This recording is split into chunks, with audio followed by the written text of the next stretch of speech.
بسم اللہ الحمد للہ والصلاة والسلام علی رسول اللہ۔ السلام علیکم ورحمۃ اللہ وبرکاتہ۔ پیر نقش بند مولانا مفتی الحاج محمد ایوب صاحب قاسمی حفظہ اللہ الباری کون ہے؟ 8ویں اور آخری قسط۔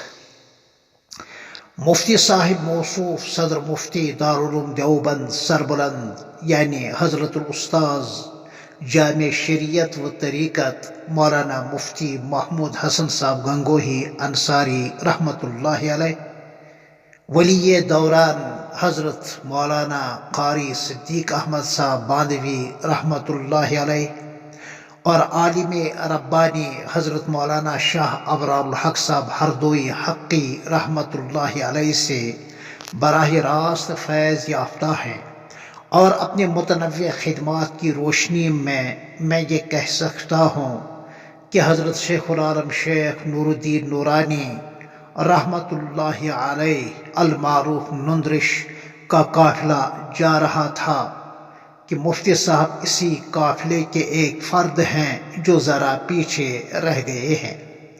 احقر نے یہ 7 قسطیں محض اپنی یادداشت کی بنا پر محفوظ کی ہیں۔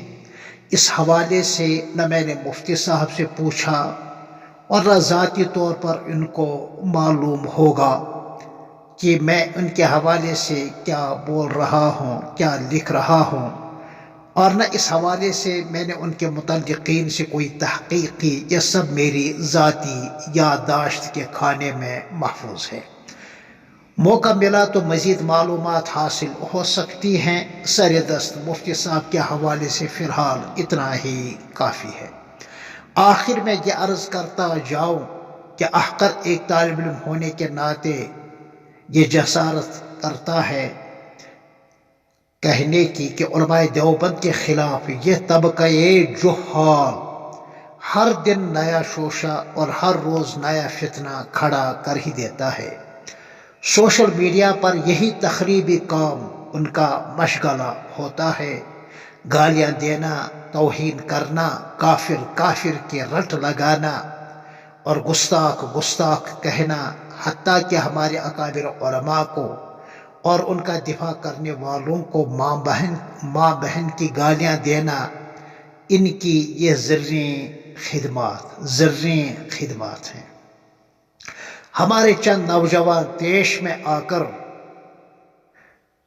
ان کے ساتھ آمنے سامنے یا سوشل میڈیا پر مناظرانہ طریقہ اختیار کرتے ہیں، جو ایمانی جذبہ اور دینی حمیت کا لازمی نتیجہ ہے۔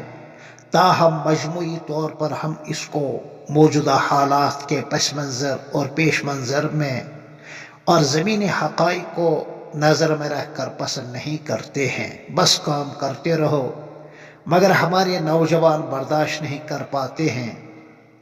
احقر بھی کبھی کبھار اپنا وقت ضائع کر کے ان کے بعض بیانات کو سنتا ہے تو ناحق کے الزامات سن کر اور ان کی بازاری زبان سن کر اور اکابر کے عبارات کو اپنے منشا کے مطابق ڈھال کر وہ ایسی غلیظ باتیں ان کے زبان سے سننے میں آتی ہیں، مجھ جیسے کمزور انسان سے برداشت نہیں ہو پاتا۔ مگر کیا کریں، ان لاچاروں کا، مفلسوں کا روزگار ہی یہی مخالفت ہے، کیونکہ ان کے قبلہ اور کعبہ کا مزاج تقریباً ساری زندگی یہی رہا ہے۔ لہذا جیسا پیر ویسا ہی مرید، جیسا استاذ ویسا ہی شاگرد، اور عربی زبان میں کل اناء یترشح بما فیہ ایک محاورہ ہے کہ ہر برتن سے وہی کچھ ٹپکتا ہے جو اس میں بھرا ہوا ہوتا ہے۔